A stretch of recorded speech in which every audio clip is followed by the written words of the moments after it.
took my blood pressure and looked at me and said, "Queen, your blood pressure is high. It may not kill you today or tomorrow, but it will kill you."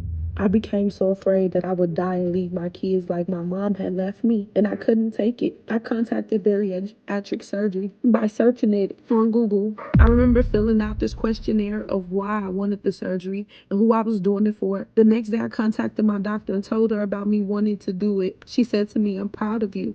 I'll walk with you through this." I did 8 months of classes and homework, learning to pair meals, drink enough water, chewing to a puree consistency, and learning how important fitness was for my body. I finally met my surgeon and decided on what surgery I wanted after researching the pros and cons of a gastric bypass and then a gastric sleeve. After completing my classes, my meeting with my dietitian and therapist, I was cleared for surgery. Then I got the call. My surgery will be November 2nd of 2021. And I was to start my liquid diet October 19th of 21. My liquid diet was a roller coaster. My emotions was all over the place, but I fought throughout my surgery. And surgery day had finally came. My husband was back home at this point and helping me greatly. He made sure I was ready. He took me to the hospital. As I walked into the hospital, they took my blood pressure and did all the workup to get me ready for surgery.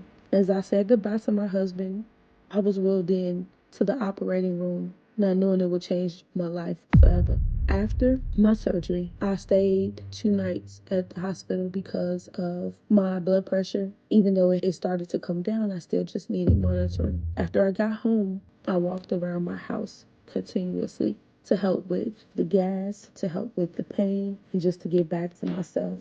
It was a struggle because as I thought I was healing, I started to feel unwell. It was at a point where I felt like I was going to pass out.